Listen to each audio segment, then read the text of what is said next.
O relógio digital da suíte marcava 3h17 da madrugada, e a cidade dormia sob uma chuva fina, que batia no vidro como se avisasse que algo estava prestes a mudar.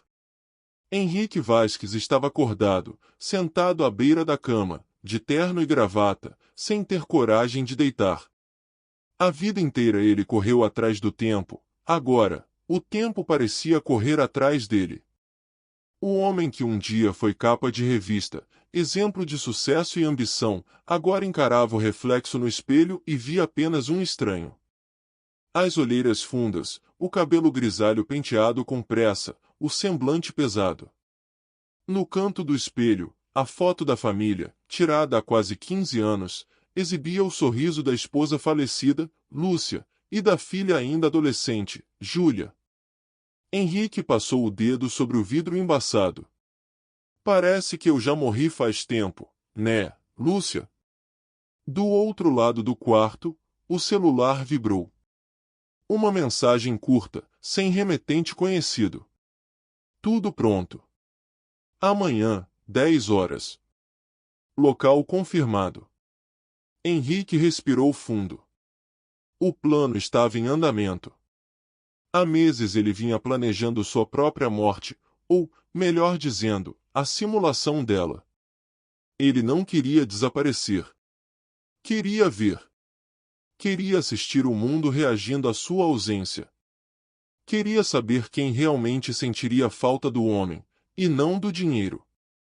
Durante os últimos anos, cada relação que tinha desmoronava quando o assunto era dinheiro, poder, herança ou controle.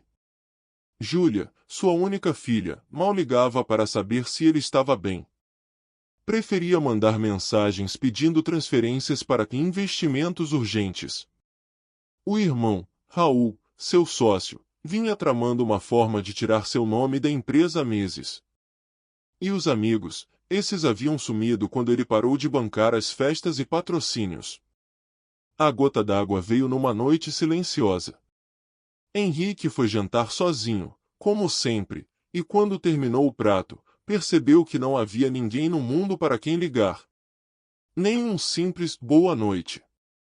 A mansão de 4 andares estava cheia de quadros, troféus, prêmios e vazia de pessoas.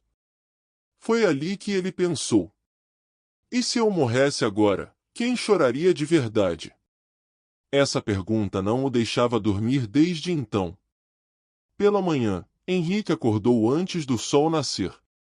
Vestiu um terno preto, o mesmo que usou no enterro de Lúcia. Ao sair da mansão, o motorista antigo, Roberto, o esperava. Um homem simples, de cabelos brancos e olhar fiel, que trabalhava com ele há mais de 20 anos. O senhor tem certeza disso, doutor Henrique? Perguntou o motorista, segurando a porta do carro. Henrique olhou o horizonte e respondeu. Pela primeira vez, Roberto, eu quero ver as pessoas sem máscara. Nem que para isso eu tenha que morrer de mentira. O carro partiu em silêncio pelas ruas vazias.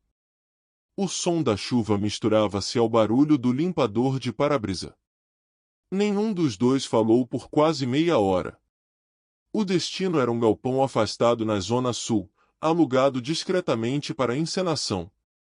Lá dentro, uma equipe médica particular, contratada sob sigilo, esperava com documentos falsos, atestado de óbito e até um caixão encomendado de uma funerária de luxo. Henrique assinou o último papel com mãos trêmulas. Então é isso, agora eu morri. Um dos médicos, experiente e frio, respondeu. Pelo menos, no papel. Enquanto os noticiários preparavam as manchetes da manhã, o plano seguia com perfeição. Às 10 horas em ponto, a imprensa noticiava. Empresário bilionário Henrique Vasquez é encontrado sem vida em sua mansão. Causa da morte, parada cardíaca. A notícia se espalhou como fogo. Mensagens de condolências começaram a lotar as redes sociais. Os jornais exibiam fotos antigas, manchetes de sucesso e homenagens. Mas o homem por trás de tudo isso estava vivo, escondido em uma pequena sala ao lado do salão onde aconteceria seu falso velório. Câmeras discretas foram instaladas em todos os cantos, na entrada, nas flores, no teto, até no arranjo principal próximo ao caixão. Henrique assistiria tudo por uma pequena tela, como se estivesse vendo o próprio filme. Mas aquele filme não era sobre a morte. Era sobre a verdade. Pouco antes do velório começar, Roberto entrou no quarto secreto. Tá tudo certo lá fora, doutor. O caixão chegou. A senhora Júlia já está vindo. Henrique respirou fundo. Então vamos ver quem vem para se despedir e quem vem para dividir. Do outro lado da parede, as portas do salão se abriram lentamente. O som suave de um piano começou a tocar. O ambiente era elegante, cheio de flores brancas e velas acesas. Sobre o caixão, o retrato de Henrique sorria em preto e branco. A primeira a chegar foi Júlia, sua filha. Vestia preto, óculos escuros e um ar de quem tentava parecer abalada. Ela se aproximou do caixão, olhou por alguns segundos e suspirou. Espero que tenha deixado tudo organizado, pai. Nenhuma lágrima. Nenhum tremor na voz. A dor parecia ensaiada. Henrique observava em silêncio, com os olhos marejados, do outro lado da tela. Nenhum gesto de carinho. Nenhum toque. Só preocupação com o dinheiro. Logo depois, Raul, o irmão, entrou com expressão triste, mas o luto durou pouco. Ele se virou para o advogado e cochichou. O inventário já pode ser aberto? Não quero que nada se perca. Henrique respirou fundo, os dedos tremendo. Cada palavra era uma punhalada. A família que ele sustentou a vida inteira agora contava os segundos para dividir o que ele deixou. Enquanto isso, chegaram antigos colegas de negócios, investidores e funcionários. Alguns choravam de forma sincera. Outros, claramente, estavam ali por status. Um dos sócios até fez uma live disfarçada, dizendo: um grande homem, um gênio dos negócios, vai deixar saudades. Henrique balançou a cabeça em silêncio. Sabia que aquele mesmo homem o processou um ano antes. Mas entre os rostos frios, um chamou sua atenção. Clara, a secretária que trabalhou com ele por quase 10 anos. Ela caminhou devagar até o caixão, segurando uma única flor branca. Ajoelhou-se, encostou a cabeça no caixão e começou a chorar baixinho. Não havia câmeras para impressionar, nem plateia. Era um choro sincero, solitário, verdadeiro. O senhor não precisava ter ficado sozinho, doutor. O senhor merecia amor, não solidão. Henrique encostou a mão no peito. Aquela frase atravessou algo dentro dele. Pela primeira vez em muitos anos, ele sentiu algo parecido com paz, uma dor boa, a dor de saber que pelo menos uma pessoa se importava. Roberto observava do canto da sala e perguntou em voz baixa: quer que eu interrompa? Tá passando dos limites. Henrique respondeu sem tirar os olhos da tela. Não. Eu quero ver até onde vai o teatro. Ao longo do dia, as conversas começaram a mudar de tom. Alguns convidados riam em voz baixa, comentando sobre o luxo da cerimônia. Outros falavam sobre o futuro da empresa, contratos e oportunidades. Um grupo de mulheres, que se diziam amigas da família, tirava fotos ao lado do caixão. Henrique observava tudo com um misto de raiva e incredulidade. Nem no meu velório me deixaram em paz. Mas então algo inesperado aconteceu. Um homem idoso, de bengala, entrou no salão com passos lentos. Era Antônio, o jardineiro que trabalhará com Henrique nos tempos em que ele ainda subia de ônibus para o canteiro de obras. Antônio se aproximou do caixão, abaixou a cabeça e chorou. O senhor foi duro comigo, mas justo. Eu nunca esqueci o que aprendi com o senhor. Descanse em paz, patrão. Henrique fechou os olhos. Sim, ele sentiu. O velório terminou às 18 horas. As luzes foram apagadas, as flores recolhidas, as pessoas foram embora.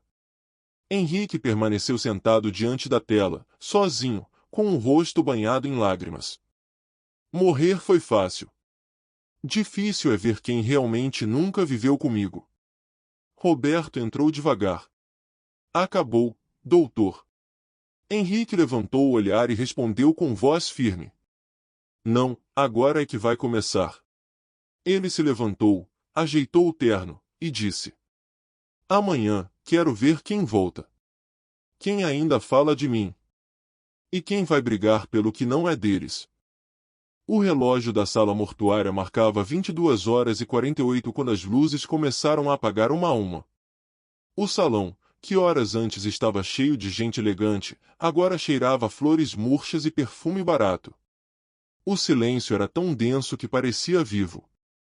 Henrique ainda estava lá, no quarto escuro, observando as gravações pela tela, como quem assiste o próprio inferno em tempo real. Na tela, as últimas pessoas deixavam o velório. Os seguranças recolhiam as cadeiras, os garçons empilhavam copos e pratos. Restavam apenas dois rostos conhecidos, Clara, a secretária, e Roberto, o motorista. Ambos em silêncio, sentados lado a lado. Clara segurava um lenço molhado nas mãos e falava baixinho. Ele sempre parecia frio, mas eu sabia que tinha coração. Só não sabia para quem ele mostrava. Roberto respondeu com voz rouca, de quem segurava mais do que queria dizer. Ele amava a filha, Dona Clara. Só não sabia como demonstrar. Henrique, do outro lado da tela, engoliu seco. Aquelas palavras o perfuravam mais do que qualquer traição. Ele não era um monstro. Só havia se perdido no caminho entre o trabalho e a alma. Horas depois, Roberto entrou no quarto escondido com passos lentos. Tinha o rosto abatido, o terno amarrotado, e um olhar preocupado. Senhor, o que o senhor queria ver, já viu. Todo mundo mostrou quem é. Vamos encerrar isso. Ainda dá para dizer que foi um engano médico, uma recuperação milagrosa. Henrique balançou a cabeça. Não. Ainda falta a leitura do testamento. É lá que as máscaras caem de vez. Roberto suspirou e se encostou na parede. Sabe o que é mais triste, doutor? As pessoas só lembram de quem morreu. Nunca de quem viveu. Henrique respondeu, com o olhar fixo na tela. Então eu vou lembrar delas vivas, antes de enterrá-las de vez. No dia seguinte, a casa de Henrique virou palco de um espetáculo silencioso. As pessoas voltaram. Mas dessa vez, não para chorar, e sim para negociar. O velório havia virado conversa de herança. Os advogados chegaram cedo, trazendo pastas e documentos. A filha, Júlia, apareceu de vestido claro, óculos escuros e um semblante tenso. O irmão, Raul, estava de terno novo e um sorriso contido. Enquanto isso, Henrique observava tudo por câmeras escondidas nos lustres e vasos. O quarto de observação, agora, era como o camarote de um teatro macabro. O advogado, Dr. Mário Borges, abriu uma pasta grossa e falou alto. Conforme instruções, a leitura do testamento será feita amanhã. Mas antes, é preciso decidir o destino imediato dos bens de uso pessoal. Raul interrompeu. Pessoal? Isso inclui a casa, os carros, os cofres. Mário assentiu. Sim. Tudo deve ser preservado até o julgamento final. Júlia cruzou os braços. Preservado por quem? Pelo senhor? Ou pelo meu tio? Raul sorriu, aquele sorriso que sempre irritou Henrique em vida. Por mim, claro. Eu era o sócio dele, a pessoa mais próxima. Júlia rebateu com frieza. Próxima até o dinheiro acabar. Os dois começaram a discutir. Henrique assistia em silêncio, com as mãos no rosto. As vozes da filha e do irmão ecoavam na sala escura. Dois amores que ele sempre tentou conciliar agora disputavam suas sobras como urubus. Roberto, sentado ao lado, murmurou: "Parece que o senhor nunca teve família." Henrique respondeu: "Talvez eu nunca tenha tido mesmo. Só contratos com sobrenomes iguais." À noite, Júlia recebeu uma visita inesperada. Clara, a secretária, foi até a mansão levar uma caixa de documentos antigos. Dentro havia fotos, cartas e até bilhetes de aniversário que Henrique guardava, mas nunca mostrou. "Seu pai me pediu para guardar isso há muito tempo. Disse que um dia alguém ia precisar lembrar quem ele foi, não o que ele tinha." Júlia abriu a caixa, olhou as fotos e ficou em silêncio. As imagens mostravam o pai sorrindo, com ela ainda criança, abraçando a mãe. Um Henrique que ela não lembrava mais. Mas a ternura durou pouco. Ela fechou a caixa, olhou para Clara e disse: "Obrigada, mas essas lembranças não pagam as contas." Clara encarou por um instante e respondeu: "Não. Mas talvez paguem a culpa." E saiu. Henrique viu tudo pelas câmeras. Chorou em silêncio. A lágrima caiu lenta, pesada, como se arrastasse o resto da fé que ainda tinha. No dia seguinte, o escritório do advogado estava lotado. Raul, Júlia, Mário e outros parentes distantes se reuniram para tal prévia do testamento.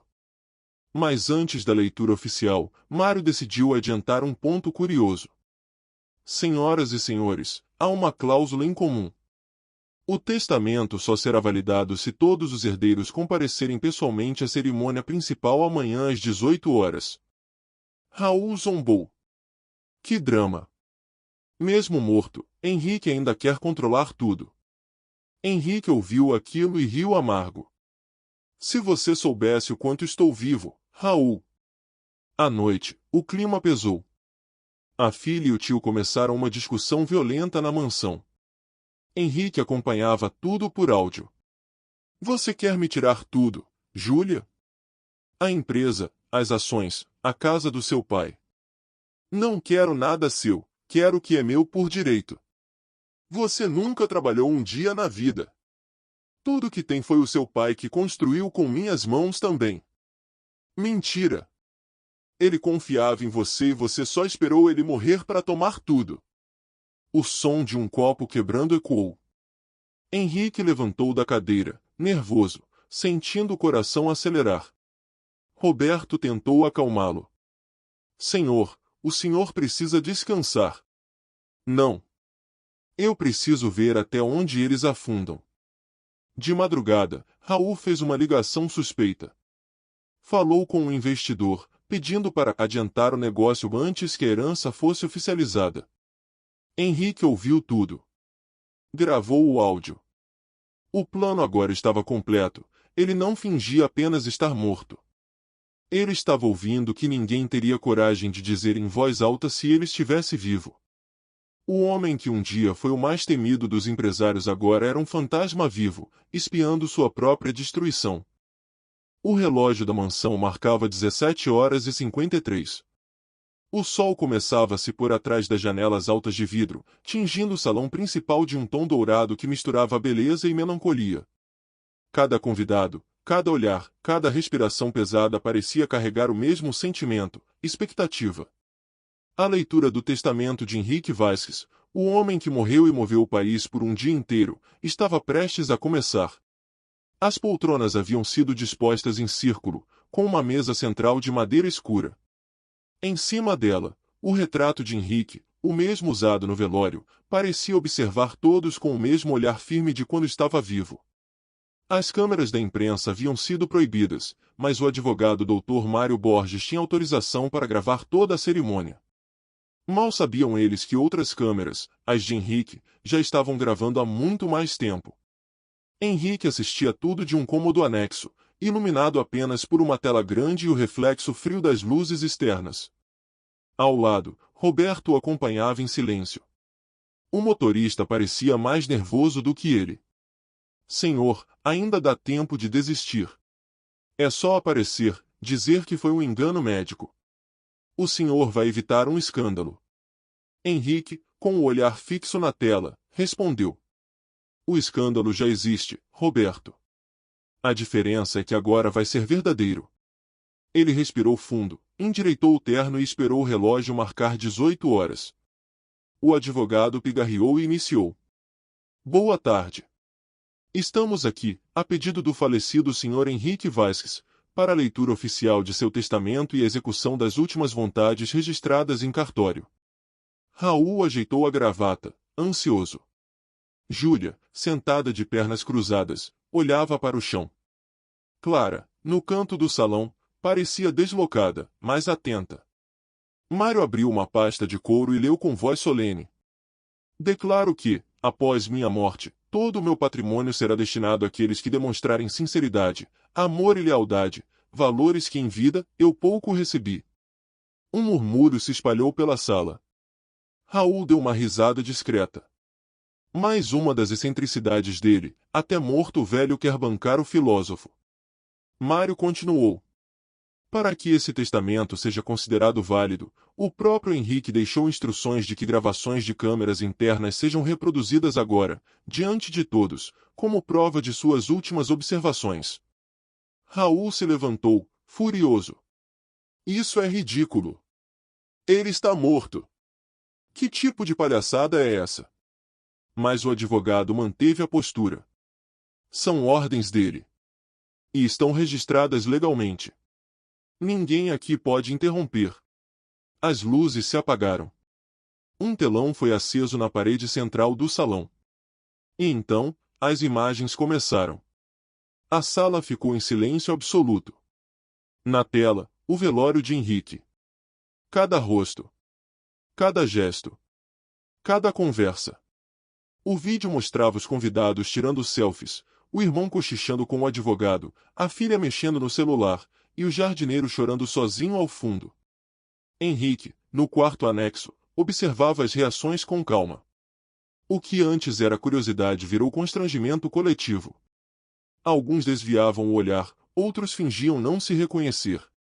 Até que uma cena cortou o ar. Raul dizendo ao advogado, durante o velório. A parte dele agora é minha, certo? E Júlia, em seguida. Espero que tenha deixado tudo organizado, pai. O vídeo pausou.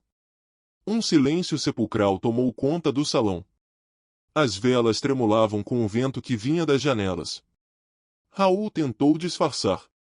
Isso foi tirado de contexto. Eu estava nervoso. Mas o advogado interrompeu. A gravação durou 6 horas. Nenhum contexto muda o que vimos. E então, do alto da escada principal, uma voz ecoou. Mas muda o que eu aprendi. Todos se viraram. O impossível aconteceu. Henrique Vasques estava lá. Vivo. Em carne, osso e olhar. A filha gritou, o irmão empalideceu, e Clara levou a mão à boca. Ninguém acreditava. O homem que enterraram estava parado diante deles, respirando, olhando, vivo. Ele desceu os degraus devagar, com passos firmes. O som dos sapatos ecoava como batimentos cardíacos em um silêncio sufocante. Chegou ao centro da sala, olhou para todos e disse calmamente. Morrer foi a parte mais fácil. Difícil foi ver quem realmente viveu comigo. Raul deu um passo para trás. Você enlouqueceu, Henrique. O que é isso? Um truque? Henrique riu, com tristeza. Não, Raul. É o fim de um truque. O da lealdade falsa. Ele caminhou até o retrato sobre a mesa, virou o quadro e revelou atrás dele um envelope lacrado. Colocou sobre a mesa e falou. Este é o verdadeiro testamento. O outro era apenas um espelho. Agora vocês vão ouvir o que realmente deixei.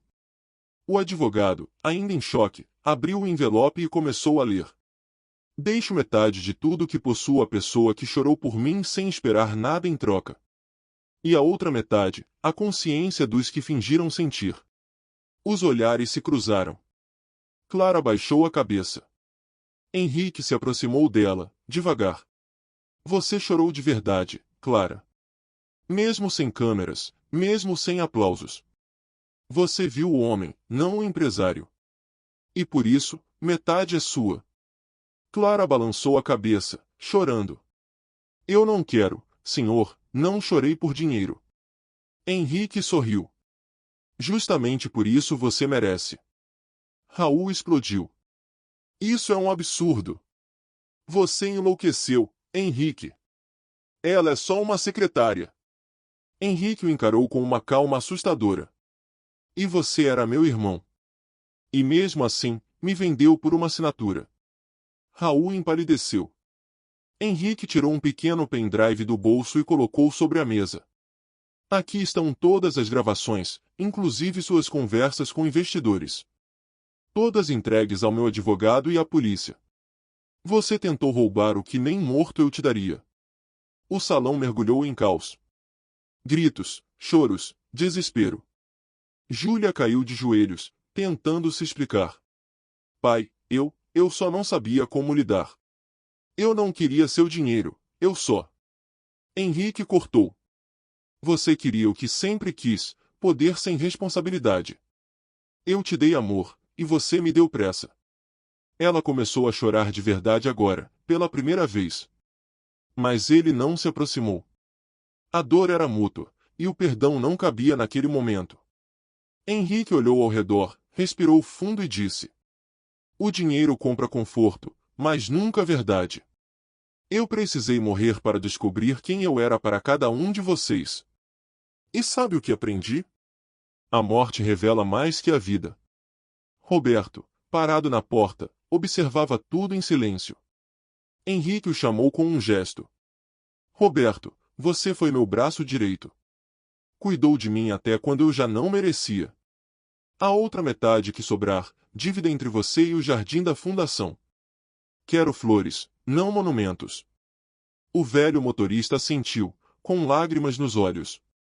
O senhor sempre quis deixar algo bonito, doutor. Agora vai deixar verdade.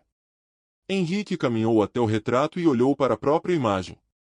Por um instante, pareceu ver Lúcia, sua esposa, sorrindo dentro do reflexo. Ele sorriu de volta. Talvez pela primeira vez em décadas, sentia-se leve. Antes de sair, olhou para todos e disse: vocês me enterraram, mas fui eu quem ressuscitou. A frase ficou pairando no ar como uma sentença. Ele saiu pela porta principal, sob o pôr do sol. Do lado de fora, o barulho distante da imprensa começava a crescer. Mas Henrique não olhou para trás. Enquanto caminhava pelo jardim, Clara correu até ele. Senhor Henrique! O que vai fazer agora? Ele parou, olhou o céu alaranjado e respondeu. Viver, Clara. Pela primeira vez, viver sem precisar morrer para ser lembrado.